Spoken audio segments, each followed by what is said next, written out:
I just wanted to make this video because I think this is a topic that might be a taboo topic to talk about, but I think it's really important. I want to tell you how much I make a year. I'm going to tell you how much my husband makes a year. This is important information because you need to know what you're worth. You're worth money. You go to work and your employer should pay you for the work you do. And there's a wage gap between men and women. But our job is to challenge the wage gap and, get paid for what we're worth. So if we're not talking about salary and we're not talking about what we're worth, what gives us the tools to go back and fight for what we're worth? I never thought at 24 years old, with no college degree, with no trades and skills, that I would be capable of making the salary that I do. I don't have any sort of trade. I've been in my profession for about 5 years now. Started out right out of high school doing what I did. But I'm not afraid to learn. I'm not afraid to be better. I'm not afraid to say I don't know. But the important thing is to be ambitious. So I work in technology sales. I am a software sales executive. I give presentations and sales pitches to marketers for their business. I sell business to business, not business to consumer. And I make base $110,000. That's a lot of money. That's a lot of money for a 24-year-old with no degree, with no schooling, and I'm proud as hell of myself. I'm so proud of myself because my whole life I've been told that I can't do it. I'm not good enough. I'm not worth it. I'm not smart enough. I'd have to be a lawyer or a doctor, and I could be neither because I grew up my whole life thinking I was never going to be smart enough to do any of those things. So I just feel like I hit this huge milestone. That's a big deal. I'm 24 years old, and I'm making over $100,000. Now, my husband is 26. He's a little bit older than I am. And he also makes over $100,000, about $120,000. Plus, he gets a bonus and incentives every few months. So, I'm even proud of him. He came from a small town of not so good circumstances where his profession is technology and IT, and he's self-taught himself all of this, and I'm so proud of him. And I think it's great. He didn't go to college. He had a hard time in high school. He had a hard time in his young adult life, really young adult life, and he didn't really get his act together until we got together, back in 2010, and it was still really rocky. So he's really pushed himself in the past 6 years to be better and better and better, and to continue to teach himself and push himself to the limits. The fact that combined we make $230,000 to $250,000 a year blows my mind.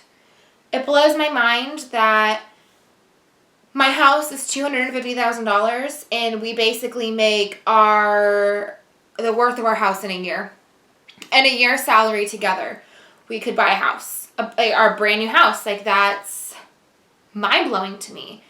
And I don't think it's taboo to have these conversations because I think there's so many people out there who don't realize that if they work hard, they can have this too. This isn't an out of reach thing. I'm not the only one. I'm not the only person working this hard. My husband's not the only person working in this field, Well, we might be a rare case because of our age, but we're really ambitious. And I'm telling you, if you want it, go get it. You are so worth it. And I want you to be successful. I want everyone to be successful. I want everyone to get their chance. You know, if I can live this great life, so can you. It's not out of reach. It's up to you. And if we don't talk about this and we don't, and if we're not open about this, how do you know? How do you know if you're 18 years old and you don't know, My husband had this great goal that, oh, now my husband's calling me. Hello? Hi. Hey, honey.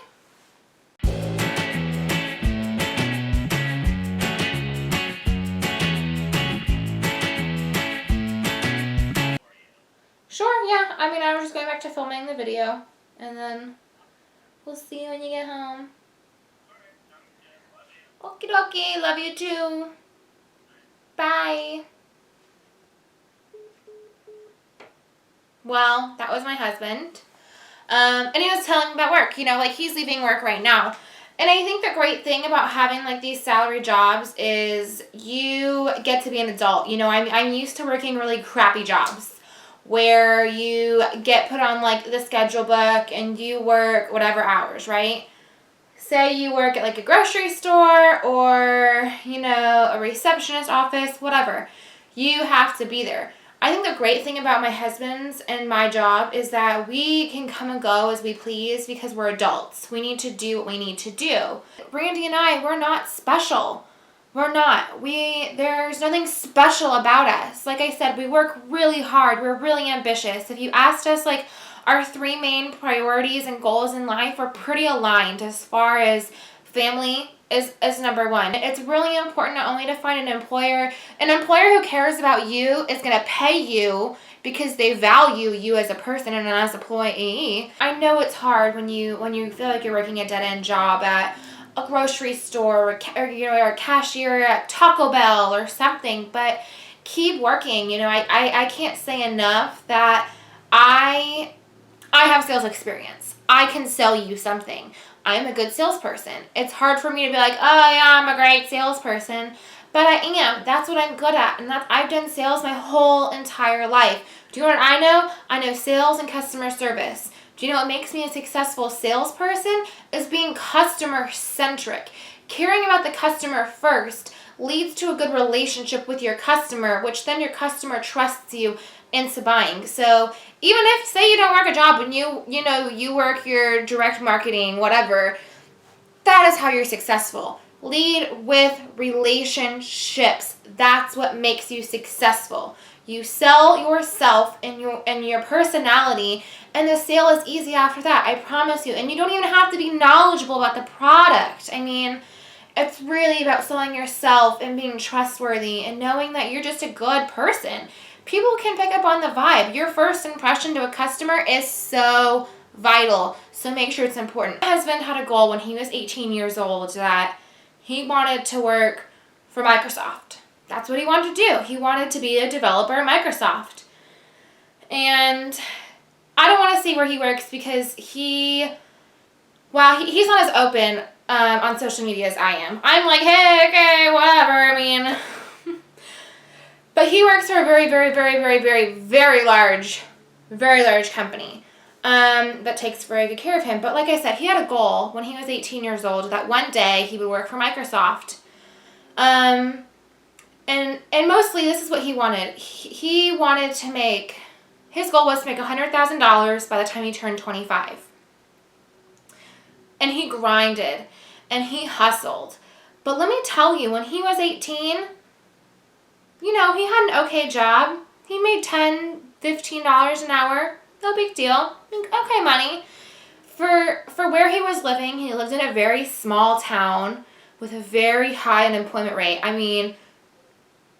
Here in Austin, the unemployment rate's 3%. Where he's from, 15, 16%. Old, small town in the middle of nowhere. You couldn't...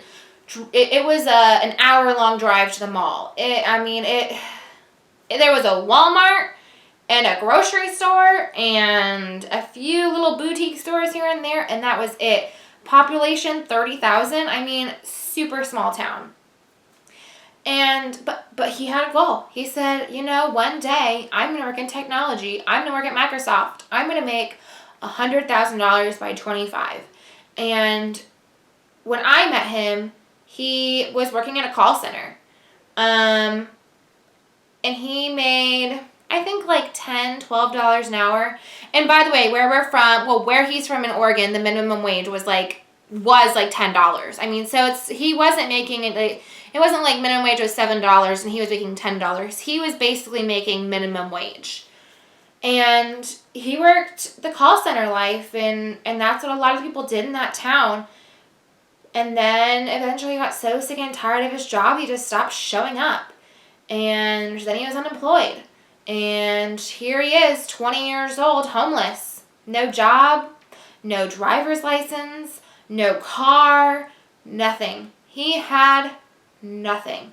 Living at home on his parents' couch, or he was sleeping on a friend's couch. I mean, he was basically homeless.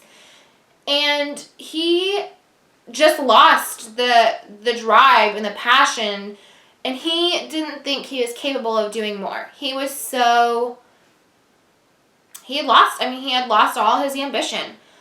It wasn't until we moved in together, and by the way, I want to make this very clear because a lot of people think that I'm a gold digger. When my husband and I met, I had the money. My dad made good money.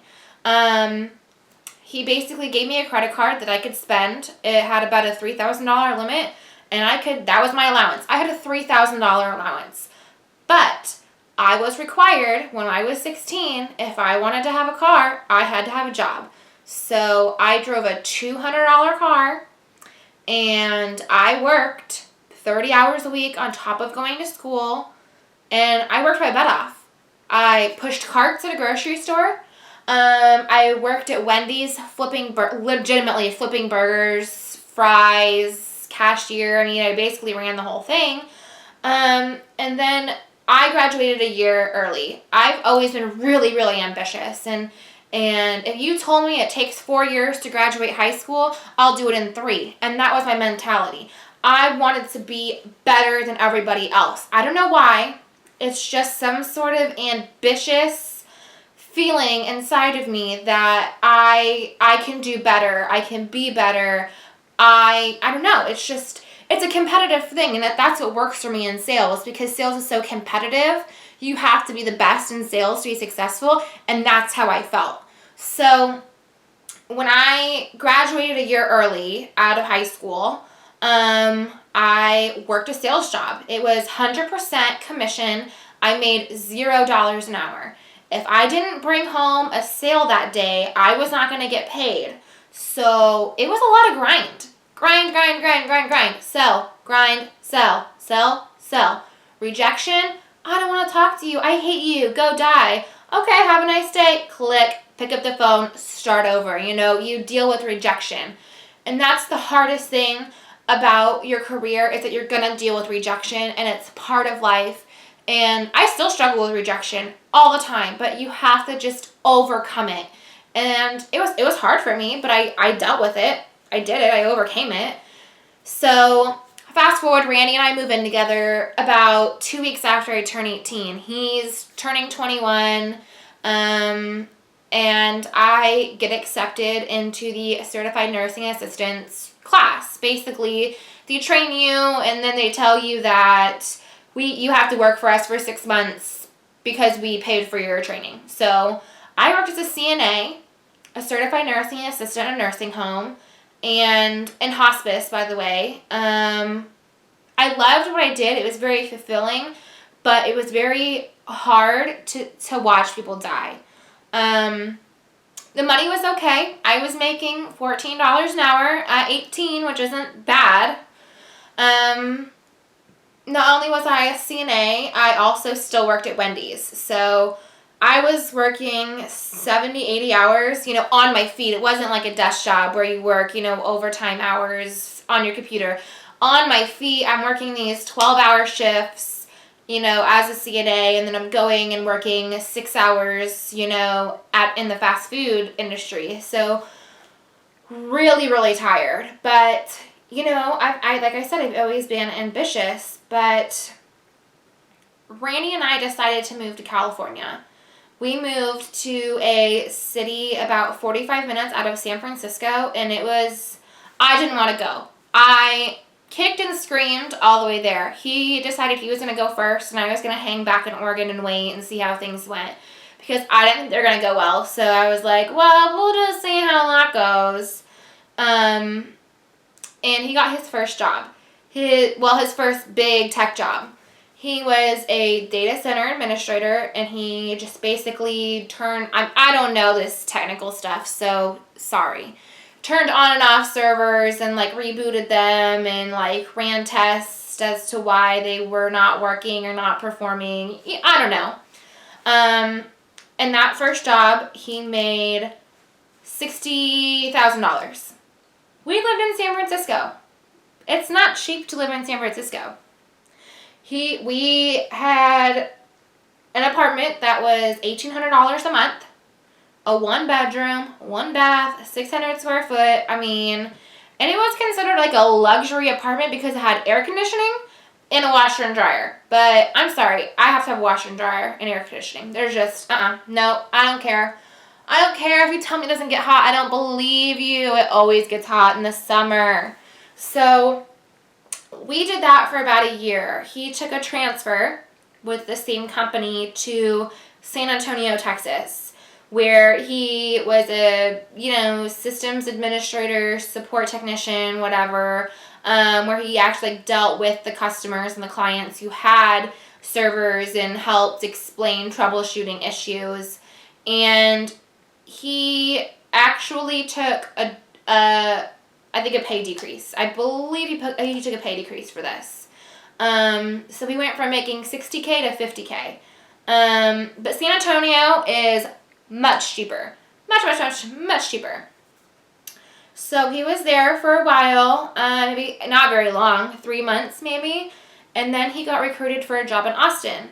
There in Austin, he got a new position as a systems administrator. I feel like I should have his LinkedIn pulled up because I don't even know what he did. Let me see. Okay, so he was a Linux systems administrator in San Antonio and in California. Then he went to another company in Austin, and he was a systems administrator, and I think he got a raise. I think he went to like 70,000.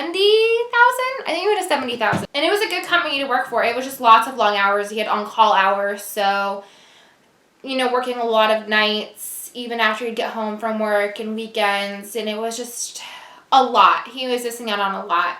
And he ended up getting another job offer, University of Texas, and I think it was like 85. I think he got about an $85,000 salary, which was good, but working for a public university is not what it's all cracked up to be. It's really not. People think it's like, oh, you're gonna have all these great benefits and blah blah blah blah blah, and it was not a good situation for him. He did not like it.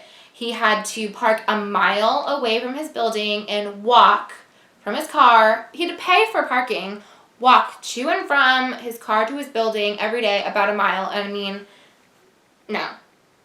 And it was far from where we lived. I mean, it was like an hour drive, and he was having to get up at like 5 o'clock in the morning, and then he would leave at 3:30, and then he'd get home at like 5. It was just, he didn't like it. Now after he left University of Texas, he moved to a startup that was acquired by the company he currently works at. I'm not going to name it because, like I said, he doesn't want me to say where he works. But, which is kind of silly because you could just look him up on LinkedIn. Not hard to find. Anyways, and throughout the past, let me see, almost 3 years now, he's had like 6 promotions, and he gets like retention bonuses, so the more he stays, the more he makes. So, I think he went from like 85, and now he's at like I said, like 120. So don't give up. You're worth it. And I've spent so many years of our marriage. We've been married now for 6 years that I kind of sat back and supported him in what he was doing in his career. But it's okay to do both. It's okay for you guys to, even if you have kids, to split the responsibilities and do both. because I never thought I was worthy enough or capable to have this success. And it feels so good. It feels good to know I'm worth it. You know, my husband has this great skill set of, you know, deep technical knowledge, and a lot of the times I'm just like, well, I'm just a salesperson, but I've learned so much, and I'm just so, it's a work in progress being proud of myself, knowing that I am worth what I make, and a lot of people are, and you should want more for yourself. And if you're ambitious and you think you're capable of doing more, go for it. I mean, I'm so serious. You are worth it. Please do. Please, please, please, please help yourself. Don't give up. You know, my husband, like I said, 6 years, we went from no jobs, you know, under $40,000 a year to almost, like I said, $225,000. I mean, like I said, my house is worth $250,000. Like, that's crazy. That's so crazy. You're worth it. And like I said, I'm 24. He's 26. No college degrees. We're just really ambitious. We just work really hard. So, and I know we're not the only ones out there. I know there's so many hard workers out there, and you're worth it. So please, please take my advice and just work on yourself. You know, you just gotta get a chance. You need a break. You need someone to take a chance on you. But you also have to sell yourself to them to take a chance on you. So do that. I really want you to be successful. I want everybody to be successful. There's enough success to go around. You know, I don't have to be like, oh yeah, I'm successful. I don't want to share my successful with you, because if you're successful, then I'm not going to be successful. I mean, there's so many opportunities out there. There's enough to go around. If you're ambitious, if you think you can do it, you can do it. Visualize yourself. Visualize where you could be if you started today. Start today, not tomorrow. You're worth it. So I wish you all the luck. Like I said, I feel very fortunate that this is my life. If you would have asked me 5 years ago, I never would have saw myself here. But I'm here, and I'm really happy, and I'm proud of myself, and I don't think this is a taboo topic. I think this is a topic that needs to be spread. Continue to do you. Work hard. If you want to be successful, you can. You just have to take the steps. You have to be ambitious, and you have to take the risk. The risk is the huge thing. You have to take the risk, because there's no reward without risk. So I guess that's it from this rant. I hope you enjoyed it. It probably was a lot longer than I expected, but oh well. All right. Well, I'll see you later. Bye. Subscribe.